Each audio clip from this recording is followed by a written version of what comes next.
My brother cleared out my savings account in order to pay back his gambling debts, and my parents somehow convinced me to forgive him. He did something even worse, so I exposed him in front of everyone at Thanksgiving dinner. A few years ago, my brother asked for my credit card so he could order himself takeout as his card was locked. Instead of takeout, he used my card to access my savings account and cleared out every dime to pay back his gambling debt. These savings were meant to be used on a house, but now they were gone. When I found out what he did, I went insane. I locked myself in my apartment and started drinking, then sent a text to my brother telling him I hate him and he can rot in hell. The very next morning, my parents showed up. They said what he did was forgivable because family is more important than money. I stared in disbelief, then yelled, "Of course they say that. He's their precious golden boy who could do no wrong." My mother started crying crocodile tears, but when she saw I wasn't budging, she began screaming. At that moment, I kicked them out, telling them that just like my brother, they could go to hell. My brother had taken over $75,000 from me, and now I had to renew my lease in an apartment for another year when I should have been using that money on a down payment. It had taken me years to build my bank account to that amount, and it was gone in an instant. My parents complaining that they hadn't seen me in a while. I would remind them why I wasn't going to visit them, which was my brother Jim, and they would bring up how I would regret it when I'm old and gray. And they said I need to cherish the time we have with each other because it was limited. I agreed and told them that they always had the option to come visit me. Truthfully, I didn't want them to, but I knew the game they were trying to play and I wasn't having it. My mom told me that Jim said he missed me and that he would always love the little Sarah, who we had to clean up after she got spaghetti in her hair. When I was a toddler, my mom gave me spaghetti while I was sitting in my high chair. I hated spaghetti since I was young, and that day was the day she found out. After I tasted it, I began throwing it, kicking and screaming. The kitchen was a mess by the time I got done with it. I pulled my hair with my tomato-stained fingers.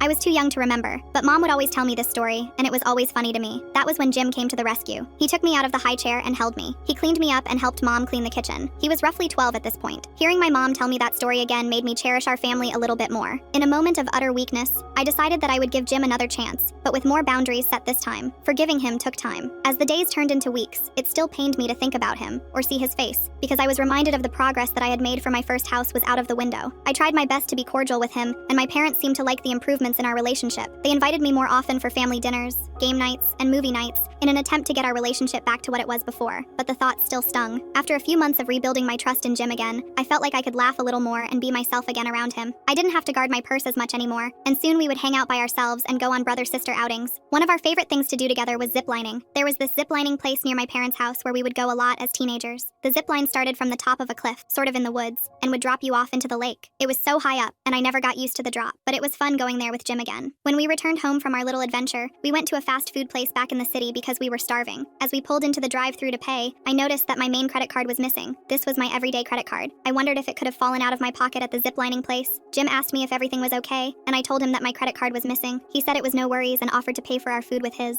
We got our food and headed home. I had to drop Jim off back at our parents' house because he lost his car in a bed about a year ago. When I got home, I checked my wallet again and found my credit card, except it was in a different pocket in my wallet than the pocket that I usually put it in. I figured I was just tired, and that was the reason I hadn't noticed it before, so I went to bed. The next night, I got a text message from my credit card company asking for authorization for a casino near my parents' house, the same casino that Jim spent his entire check on every other Friday. My heart dropped. I couldn't believe that Jim had pulled the same stunt again. I immediately declined the transaction and checked my other accounts. He must have taken pictures of my credit cards and put them back in my wallet when we hung out the other day. My other credit card apps showed that I had hit my limit for the month, and I knew that wasn't the case. I tried to call and dispute the payments, but the merchants showed proof of my brother being the one making the purchases. They declined my request to dispute the charges, and now I am left responsible for the debt. I called my brother, and he didn't respond. The phone clicked in the middle of the tone like he declined the call. My blood was boiling. I called my parents, and my mom answered. I told her the situation and how Jim racked up $7,000 worth of debt across all of my credit cards that night. She told me that she would call him and would call me back after she spoke with him. I told her no need and that I was coming over that instant. It was almost 11 o'clock at night as I headed to my parents' house and waited in the living room for Jim to return home. As he walked through the door, he flickered the light on, and I scared the daylights out of him when he saw me sitting in the living room chair. I asked him where was my money, and he looked puzzled. I told him that I already knew about him stealing my credit card information and threatened to call the police if he didn't tell me where the money was. He broke down and confessed, saying that he felt bad about me not being able to get into my first house this year because of him, and that he wanted to make up for it. So he used my money to play at the casino because he wanted to win the money back for me. It went without saying that he didn't win any of the money back, and he lost everything. I told him that if he felt so bad about stealing my money in the first place, why would he do it again? That's when my parents came downstairs. My mom tried to de-escalate, but I was past that point. He had taken my house down payment from me and left me in a ton of credit card debt. The chances of me getting a house within the next few years were getting slimmer and slimmer. My parents had nothing to say about his actions. He apologized profusely, but there was no coming back from from this, I cut him off for good this time. I told them never to contact me again, and that I was done. In the next few weeks, my updated credit report came back, and my credit score went down over 100 points. The loan I applied for was no longer available to me, and I was forced to get a second job on top of my current 9-to-5. I had a goal in mind, and I was determined to get my house and live the life that I wanted. In the following weeks, my phone rang off the hook. I had calls from my parents and Jim. I ignored them both. If it weren't for them, I wouldn't have had to work these long hours to pay off this debt. The worst part was Jim didn't even offer to help pay it off. He felt that since his stealing my money to make me more money was coming from a nice place in his heart, he didn't have to pay it off. I could never trust him again. I tried time and time again, and just as I thought we were making progress, he goes and steals my money again. I continued working off the debt, and with the second job, it was making it easier to pay off the debt, but harder to keep going.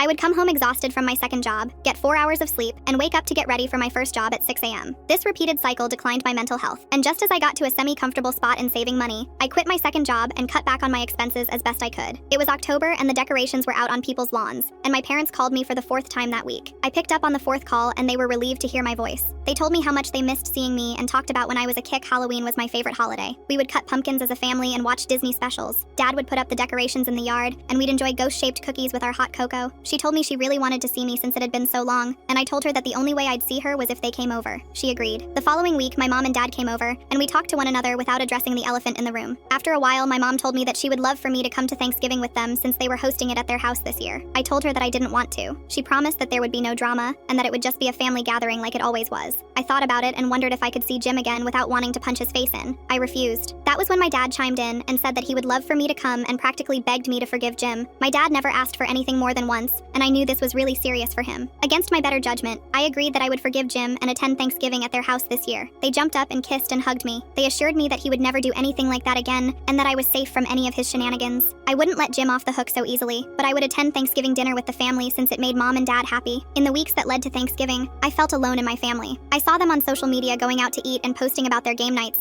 and felt like I should have been there, but the sting from the past had broken my trust in them. I was still dealing with financial issues and battling with having to choose which bills would get paid that month. My credit was still shot, and I was slowly trying to rebuild the pieces of me that I didn't break. As it got closer to the dinner, I considered changing my mind because I didn't think it would be great for my mental health, so I called my mom. When she got on the phone, she said that she was getting the decorations together and doing some last-minute shopping. She expressed how excited she was that I was going, and told me that she told the entire family that I would be attending. My plan to back out of Thanksgiving dinner was out the window. When Thanksgiving came, I felt very uneasy as I drove to my parents' house. I had no appetite and feared that anything that did go in would immediately come back out. When I got inside, I saw my family sitting at the dinner table, laughing and smiling with each other. My brother acknowledged me as if nothing happened. He ended up enjoying the entire evening like all had been forgiven. He even tried to make cheeky jokes with me. It ticked me off to see him having a good time, knowing that when I left there that I would have to go straight to sleep to prepare for my job the next day, and he was the reason that I couldn't buy the house that I wanted. At the end of the dinner, I decided I couldn't take it anymore. I stood up. My heart was pounding. I looked straight at my brother and start laying it all out aloud for the entire family to hear. I told him how he's destroyed me financially, how I've been forced to work multiple jobs just to keep my head above water. I tell him that I didn't trust him anymore, that he'd crossed too many lines, and I'm done pretending everything's okay. Then I turned to my parents, and I was like, "You've been enabling him for years, choosing this fake version of family unity over my actual well-being. How is that fair?" The whole room went silent. You could hear a pin drop. My brother tries to laugh it off, saying it was all in the past, but I cut him off. I told him I was done forgiving him, and he was no longer welcome in my life. I stormed out, thinking I was going to be dealing with the fallout all alone. But over the next few days, my other family members start reaching out to me. They apologized for not having my back sooner, saying they had no idea how bad it was. Some even offered to help me financially, trying to make up for what he did. It was more than what Jim did. I thought I would have been on my own, but turns out not everyone's willing to turn a blind eye to his crap.